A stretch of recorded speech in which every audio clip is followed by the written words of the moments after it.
Shall we begin? I'm ready. First question. How are you? Are you good? Thank you very much. I'm very good. Thank you for this opportunity to share with you and with your colleagues some views and experiences. And I'm looking forward to answer questions or share whatever you think would be helpful for your colleagues. The pandemic having directly impact the finance of the various club and federation in Europe. Could you give us a little insight of the states of some different federations? Well, I would like to speak mainly about basketball. The situation obviously is very difficult and challenging in not only in the sport generally, in the society. Obviously, the COVID pandemic at the end of the day costs a lot of money. Public money. Governments are trying to support in different ways as much as possible. It's fair to say that also sports, and again here it is of course different in every country, but the sports is also one of the subjects to be supported by the governments. But it is very clear that there is a huge damage, and I would not limit it only to damage financially, which of course is the case, but we as a sport, there is also damage on generation of players, of athletes, because the kids at the age of 15, 16 today, this is one of the critical ages, not only in basketball, generally, it's a critical age when the juniors slowly should become seniors. This is where you need to practice very well, where you need to have the opportunity to play and to compete at the highest possible level, because this is how you grow and this is how you get better. And now we've had a situation that actually the professional sports did manage with huge investments into protocols, etc., to finish and to play and to finish the competitions. But the sport is not only the professional sports. Sports is mainly the grassroots, the juniors, the kids. Here in most of the countries, and I can speak only for Europe, in most of the countries, the facilities were closed. In some of the countries, even today, the facilities, arenas, school gyms are not open for clubs or for school sports. So we are having unprecedented situation where young players cannot even practice and of course not to play. And I think this will be damage which we will recognize in some years from now on, where one generation might be missing. So there is a damage. If we go back to the finances, it is very clear, even in the professional sports, the budgets are lower, no doubt.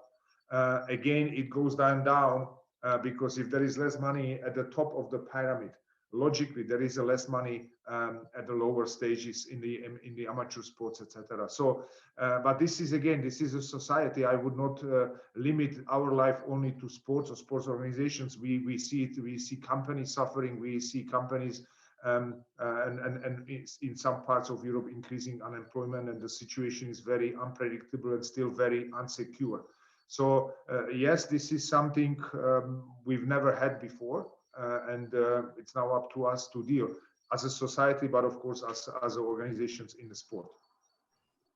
As an organization, as you said, and having like this global view on the problem, could you tell us a bit more of what Fiba do with the institution, and especially for the young people? So what we did, and now again here, our key role, of course, we organize as a Fiba, we organize the European Championships, men and women, we organize the Junior Championships, but also, and this is maybe not so visible for the outside world, we do support grassroots activities of our national federations. And we have a project where we spend every year 5 million euros directly supporting our national federations for certain projects. So last year in March, and by the way, we were the first international federation immediately stopping all competitions worldwide. We decided at the same time that, yes, we will stop the competitions. We did not know in March how the development will be like and what is going to happen in summer. Later, we had to also cancel the summer European Championships. But we said that we will continue financially support our national federations for the projects. And of course, knowing that it might be difficult to execute the projects because facilities are closed and whatsoever, we said we will continue to pay. We want the national federations to go ahead, maybe to modify the projects, to find a way to practice outside, so whatsoever. But we didn't want to stop the financial support, which we usually do. So this was a clear sign to our federations: we are with you. As long as we can afford it as an organization, we will support you also, not only also financially. But there was not only financial support. We met all federations in April and in May 2020. We had a conference call, so we, as all the others, we learned about Zoom and all these video conferences. This is what we are doing now. And here, listening to our national federations, where they said, we understand it's difficult, but please give us something. This was when we were about to cancel the European Championships, which was a very correct decision. So we also, I would say, modified a little bit what we do, and we offer to our federations hundreds of thousands of Zoom educational programs for coaches, for referees. We have Erasmus Plus projects, so everything was more or less transformed into this kind of conference calls, but we didn't stop the operations. In the opposite, with Zoom, and we use mainly Zoom or Teams, we were even able to have more participants because no travel. So it was all financially not so expensive, and it allowed us to have even more participants, because at some point, if you have physical meetings, you are limited by the capacities of the facilities. So this the best out of the situation to support our federations, and we even developed new competitions. For instance, you might have heard under 17 skills challenge, which was so successful that this year we continued. We just made modification on the age category. So it was this year, actually, we've just finished in Europe the European qualifiers for the global under 15 skills challenge. The name sets everything. Skills challenge is about passing, dribbling, and shooting, but without physical contact. So it was something where whichever federation wanted to participate, they could do it in the arena, in a small gym, but even outside. So this was one example how we try to adjust. And of course, as an organization, we were also in contact with other team sports organizations, such as the European Handball, European Volleyball, UEFA, the Ice Hockey and Rugby Federation, where we are all in the European Team Sports Association, and we exchange the views, we exchange practices, we also exchange the protocols. Again, here, by the way, the protocol of Fiba and the guidelines for restart of activities, which have been continuously improved. So we have now, I think, already the 4th edition of the protocol. So this is again something, a lot of work which has been done for our national federations, but also for the clubs. This all, the only target is to get back on the court. It seems like as you took office in 2015, the FIBA kind of shift is, it seems like you are being more in contact with the population. As you took office, what were the main focus that you want to imply on your job? Thank you for this. First of all, I took the office in 2012 already. So I took the office before the European Championships 2013, which took place in Slovenia. And why I'm going to that, this was obviously I came to the office. The organization of the championship was already ongoing. I was more or less then managing the execution directly at the event, and we had a fantastic Eurobasket in Slovenia. But of course, everybody and every organization and every person wants to get and do better. So we analyzed the situation, and at that time, the Eurobasket 2015 was already awarded to Ukraine, a huge project. Ukraine was supposed to host the Eurobasket 2015. So right after the Eurobasket 2013 in Slovenia, we sat down and we discussed with my colleagues, with the team, what we want to do, how we want to improve, where we want to be in 2017. for the, because 2015 was already awarded, and we already started we were just about to start the preparation work. And then we started to work on the concept of multi-country hosting. And I will explain you how it came to this idea. And this was the plan to be introduced potentially for the 2017 bid. So we discussed and we saw what can be improved. And our main, let's say, point to be improved is we want to have more spectators in the arena.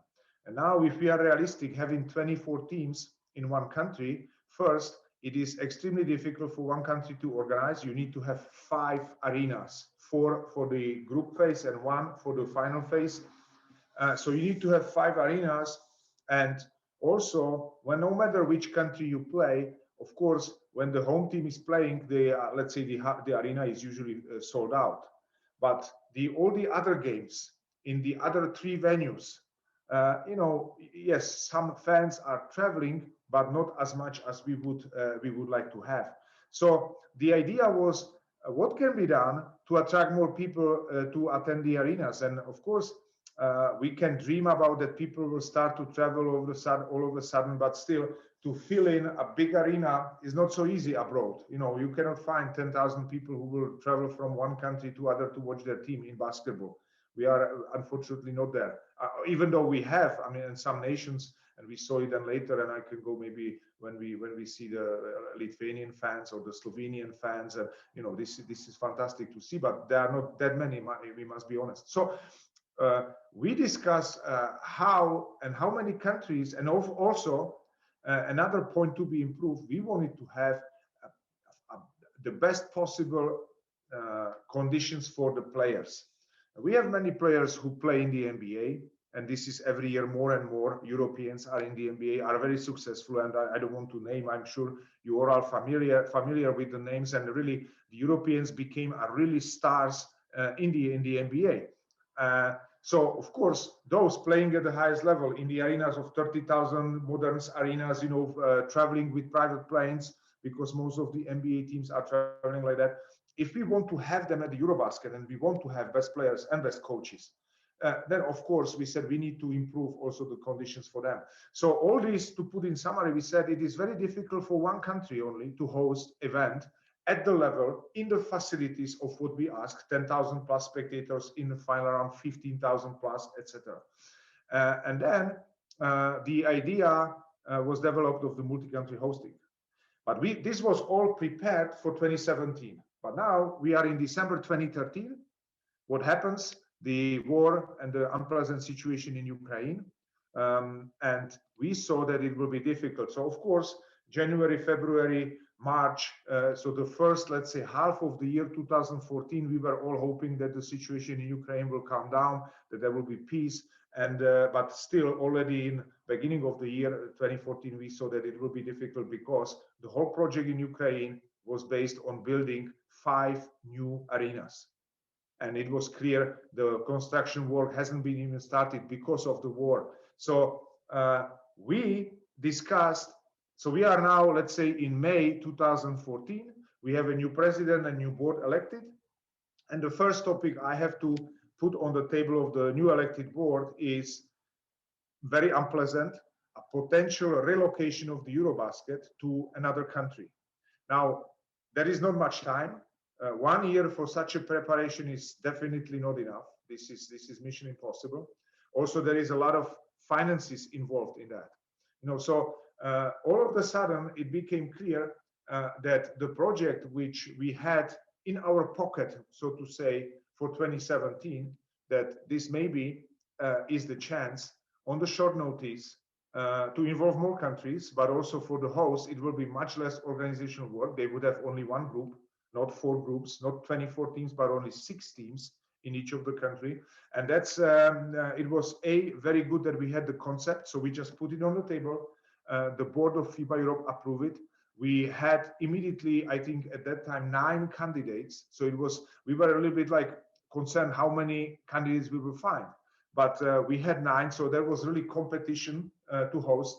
And at the end, it was really exciting Eurobasket, and everybody who was and we had also very specific issue. We played the final phase in Lille in France at the football stadium, and this was I think for all of us it was fantastic. This arena was I think 5 or 6 times sold out with 27,000 people, and of course this is football stadium with the roof.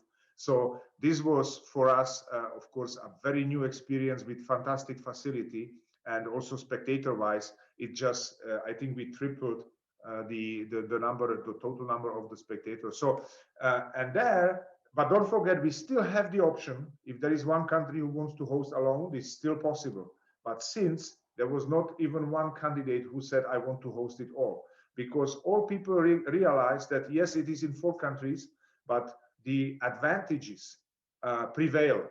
It is for the organizers, it's not so expensive, it's easier, it's one arena only.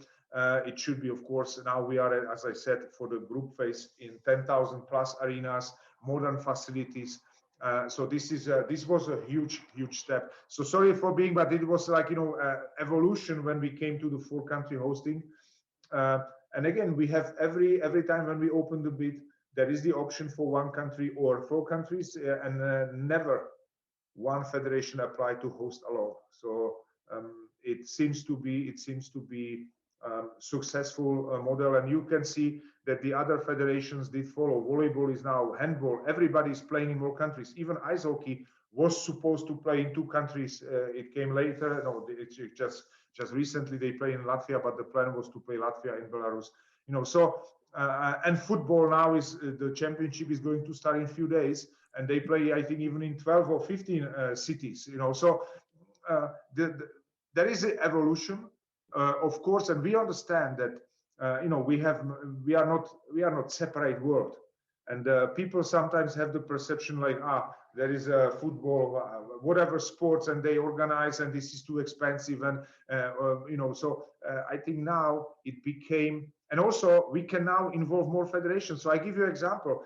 For instance, Latvia as an example, or Czech Republic.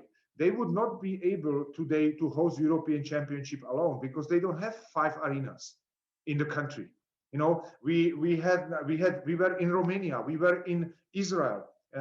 Of course, you would find 5 arenas, but this would be 2,000-3,000 spectators. It's not the arena, not the level we are looking for. So it opened the chance for smaller countries be part of hosting such a huge event. And the federations, they do appreciate it, and you can see also next year. Okay, next year we have Czech Republic, we have Italy, which is a big country, of course. We have Germany also hosting the final phase, but we have Georgia. Georgia also most probably would not be able to host alone. So it is really great to see that we can also, the smaller countries or smaller federations can become a part of this top event for us. How proud are you that those little countries that don't have big infrastructure are able to organize those kind of events? And I would add that, can you say like what are the main difference that you see in terms of basketball culture? Every country has different history, and every basketball in the countries, they have different background. So we have yes, we have federations or countries with huge basketball history. All the territory of Yugoslavia, Russia, France, Spain. But there now, I think, and you can see that there is a development, and now we have, or Lithuania, I don't want to forget them, and we have many countries which are like, I would call them even basketball countries, right? We have many countries which are called football countries, like Germany, for instance, would be called football country, but Serbia, Lithuania, and even now also Latvia would be certainly called rather basketball countries than football countries. So there are differences.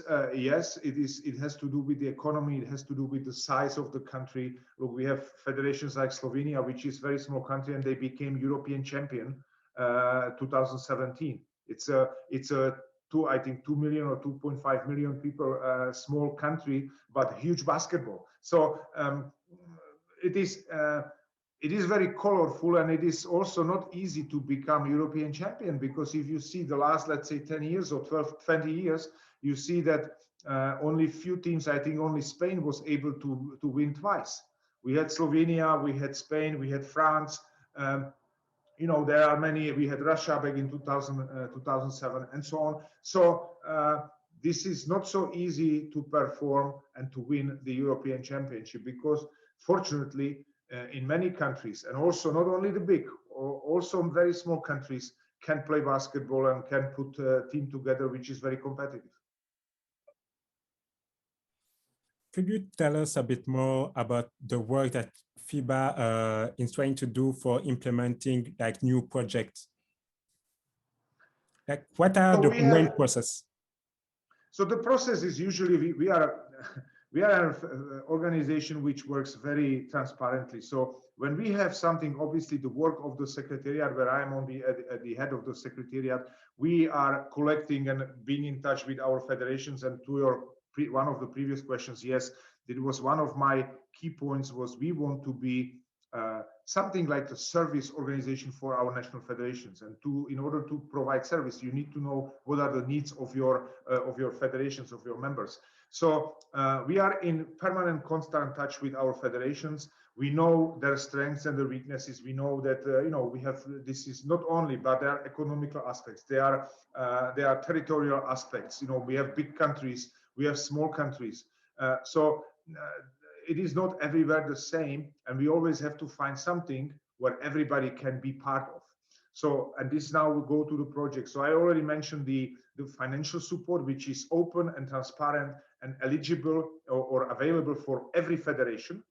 And now I would put some examples. We have member federations, Andorra or Gibraltar, which are not even 50,000 inhabitants. And obviously we have Germany, Spain, Turkey, Russia with hundreds, even hundreds of millions of population. So big differences, but the basketball would we offer and what we try to provide our federations with is for everybody.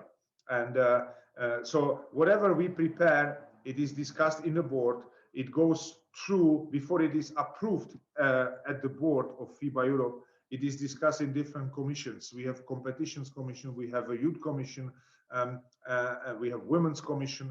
So whatever project we prepare, or when the federations have something, they know that they can contact us, and then we, if we see something which makes sense for everybody, or which is accessible for everybody, and this is very important. We cannot put projects which are only for the smalls or only for the bigs. This would not work. We have 50 member federations, and the goal is to present something where everybody can be part of, actively part of. So, and the decision-making process is very clear. Everything is, because at the end, everything is related to finances. So it is then approved by the board of FIBA Europe. And then again, it is all 50 federations have the chance, and we encourage them to you know, to find a way and to be part of the projects. And I think it works pretty well. Of course, we can always do better, no doubt. But all the activities, and we focused very much on youth. So the grassroots, the under 14, under 15 mini basketball. You know, there is no money, there is no sponsorships. This is all activities which must be donated, which must be supported. And this is where we see our role to invest there. We don't need to invest in the professional structures. This is not our role. Our role, also defined by the German law, by the way, because we are based in Germany, it's to support the grassroots activities in the European zone. You tend to say we a lot. So one must ask, how did you get into FIBA as a former player?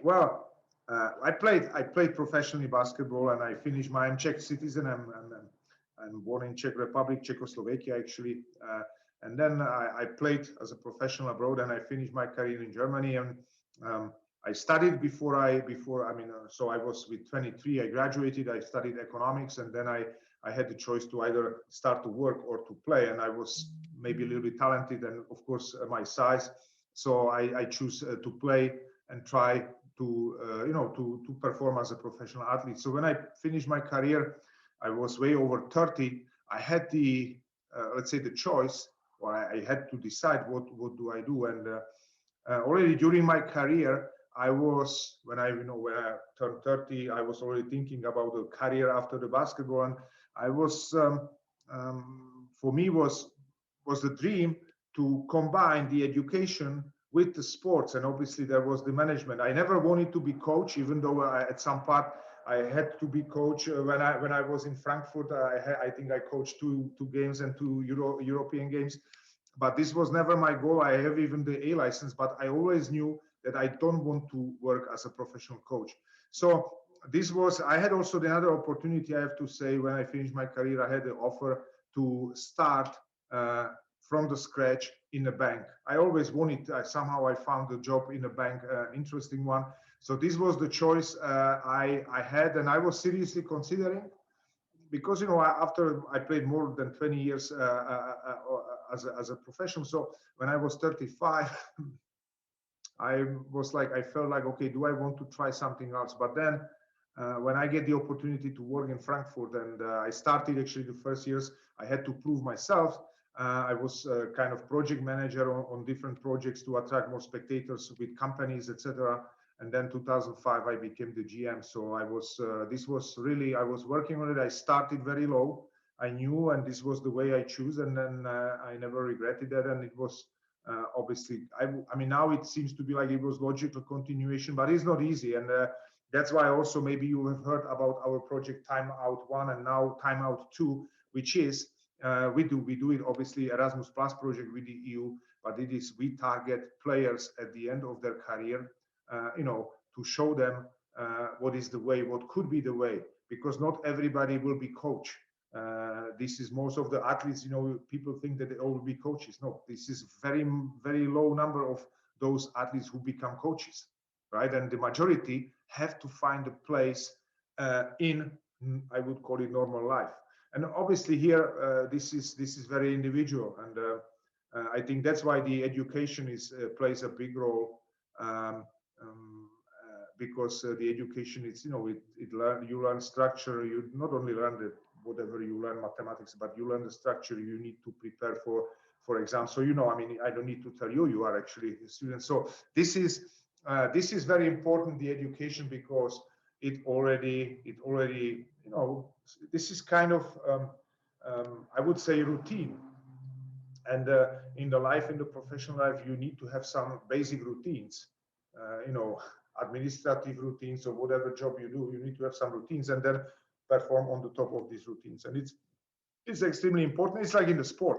If you want to play at a high level, you need to have the routines. In basketball, you need to be good athlete, you need to run, you need to dribble. It's still not great basketball, but this is just a routine, the basics you need to have. But this also applies in every other job. So this was more or less how I came, what happened after that. And 2012, I was, I received the offer from the Czech Basketball Federation to become the Secretary General of the Czech Basketball Federation, which would mean that I had to go back to Czech Republic, and because I had the kids in the school and they didn't want to move, so I refused. And then there was the vacancy at the Fiba Europe here in Germany as a Secretary General. So the Czech Federation proposed me as a candidate. From what I heard, there were close to 50 candidates initially, and at the end, I was appointed in October 2012 as Secretary General of the European Basketball Federation. What were the main challenge that you had to overcome, having changing roles from player to manager to director, GM, to now into FIBA? Okay, the biggest challenge, or let's say the biggest difference, because at the end, it's still, I work for the club, which is a very dynamic process. And the federations, national or international, this is totally different. In the club, you live from one game to the other, which is every 3-4 days. And in between, you need to take fast decisions. You might have injuries, you have many challenges, not only regarding the team, but also everything around the team, the economical aspects, etc. So it's very dynamic. It's a very energy and time consuming. It's also very exciting, but it is really one decision after the other. And you will be challenged after every decision. You will be on the newspaper or after every game if you perform or if you don't perform, etc. So this is very dynamic and changing every day. The federation structure is a little bit different because also the decision-making process I already mentioned. You go, commission discuss it. All 50 countries, they have to say. Then it goes to the board. So it is slower, which is logical. And then, but the decisions are obviously heavier. They last longer. You know, so this was for me when I came from the club to FIBA Europe. This was for me to understand and to learn and to accept that decisions which I was supposed to take previously within 1 second and execute next day, here it takes the preparatory work longer, and then the execution is after the, let's say, the decision making process. So this was a little bit because I saw from the nature I would, I'm rather decision and we go and let's do and let's change, and here I had to adjust. So this was more, but the basketball is the same. I have the passion for the game, but even though of course I would see in the summer many games, but the other work, it's very administrative work. It's all around basketball, which makes it easier. But I really enjoy it very much. You come to meet big name player at big events. Do you maintain contact with some big name players? And does it happen that some of them wish to meet you to share some idea about project? So first, I do not make a difference between top level players who played at and everybody knows them. Player is a player to me. I respect everybody, no matter what level. A basketball player is a basketball player. Athlete is an athlete. Now about meeting. Okay, I have to say my time schedule is very tight, and I will be also traveling a lot. But also, this is the opportunity to meet with many players. So yes. Players or ex-players would come from time to time or even write me, because they see when you are not in that, you see some things, and you very often people do not understand, and they say why they took such a decision from outside. If you don't know all the aspects, it is very difficult to judge. So this I always use because it's important. If the ex-players do not understand, how a normal fan should understand. So it's I think this is always. Our discussion here also internally, the communication is very important, and it makes it easier if the people understand what is behind and what all is at stake, that they understand better the decisions. Of course, there is no decision which serves everybody. We have to every day we have to take decision where we know some federations or some clubs might not like it. This is normal. This is logical, right? So or the national federations, but it is important. That's why it is so important. Like in the normal life, you need to have clear rules, and the rules are the same for everybody. And then, okay, you might not like some rules. When I'm speeding in the car and the police stops me, I don't like it to pay the penalty, right? This is normal. But I know that, or I must know, and I do know this is my problem. I pay because the officers are doing their job, and I have to adjust to the rules. So the same is here when we take the decisions. It is always based on our regulations, rules, or bylaws, which everybody should know, and that would be the. So with the ex-players, we generally listen to everybody, not only to players, also coaches. We have in our commissions we have different personalities from basketball. These are nominated by our federation. So we have many coaches, many ex-coaches. We have many ex-players in the commissions. If you see our board, people still believe the international federations are bureaucrats. No, we have in our board, we have ex-players who played even in the NBA. We have Georgi Glushkov. We had Dino Meneghin, the one of the most famous European players, in the board as a vice president. We have Jiří Zidek from Czech Republic. Now we have Jorge Garbajosa. So we had Andrei Kirilenko. So these are members of our board. So this is not only about the sports politicians, or we have many ex-players, many ex-coaches, and then once you sit and you have on table certain issues, you understand that there are many aspects which need to be taken in consideration. But we listen generally to everybody. Obviously, we cannot satisfy everybody. This is logical. But all the good ideas, and we had many of our decisions are based on what somebody said in one of the commission's meeting, or maybe even outside, if people have good ideas, we are open to listen. And you said, why I say we? I don't see myself here as a whatever. I am part of the team, and I'm a little bit obsessed with this because I don't believe in individuals. Individuals are very important to, let's say, to lead the team, but with no team you go nowhere. And I'm happy, I can tell you, I have here a fantastic team here of all my colleagues in Munich, and this is important. What would you like the students to take away from the interview and the role of Fiba? For me, it's important that the students or your colleagues would understand that yes, we are an institution, which some people, when some people have the prediction institution, it cannot be good. We are an institution, this is clear. But I wish that they would go a little bit and search what we are doing. And now I'm not talking really about because to see the Eurobasket, now we have, for instance, now just currently, I came yesterday from Graz, the Olympic qualifiers in 3x3. These are the top events. This is easy, but we do so many things which are not so visible. I mentioned the Timeout project. Now we are Timeout 2 project. We do for mini basketball. This is, there are no top players, there are kids, but this is very important because, with the professionals, with the players who are already at the top now, we don't need to give our input. The work has been already done. We need to take care of the successors who are just about to start. But maybe if they don't have the right guidance, they might go and choose another sport, or even worse, they would not do any sport and would do something else. So this is, for me, would be important that the students don't see institutions in general always negatively. Obviously, and this is totally okay if things go wrong.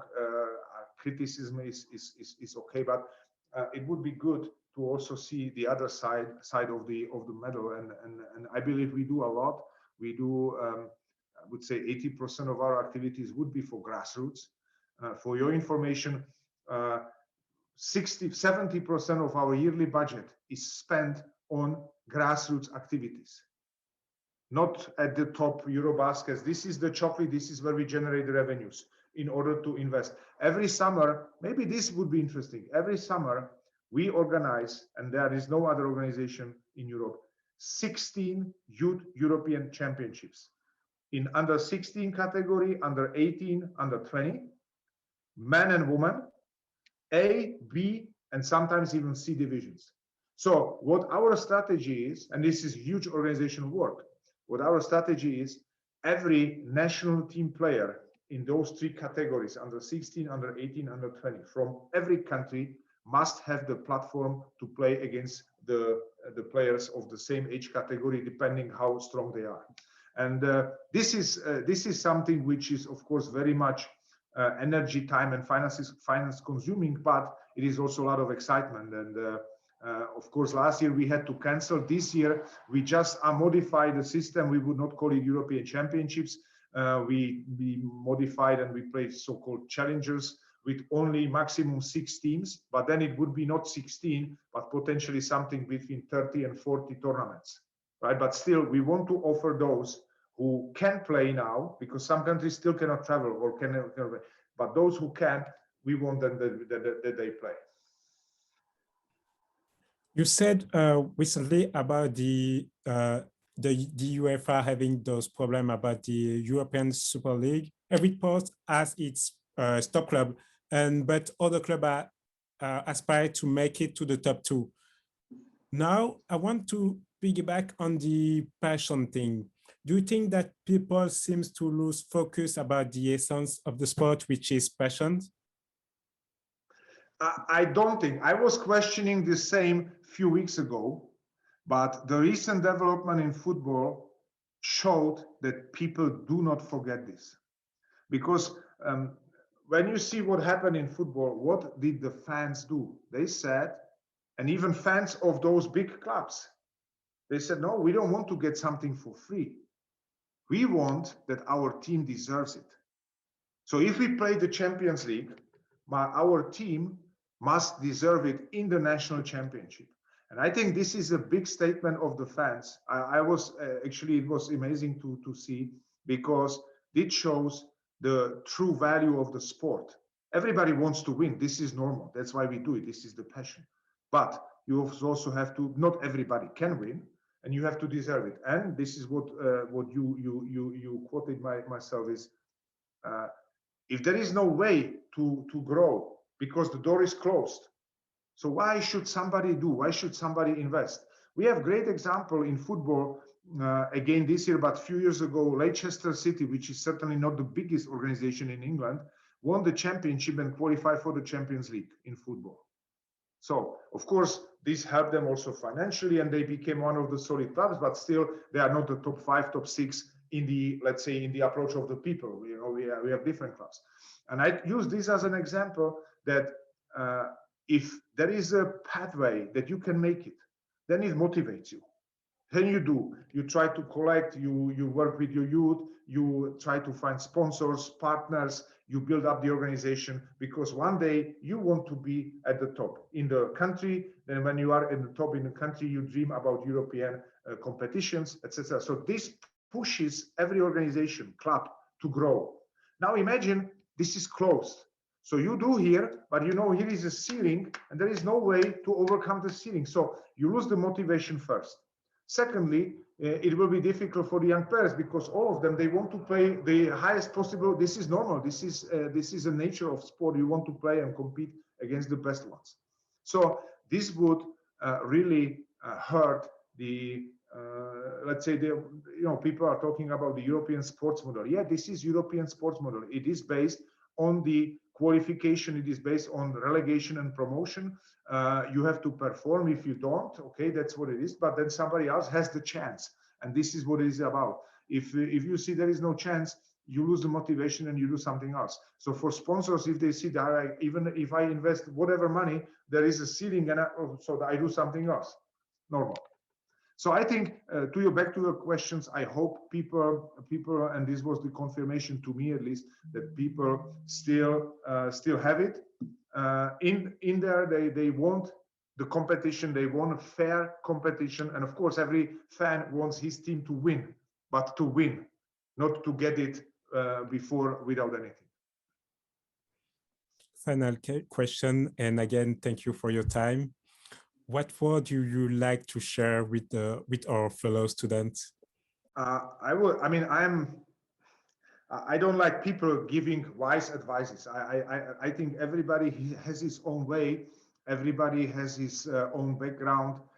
You have your families and you have different values. But I think generally, the older I get and people get, you see that there are no coincidences in life.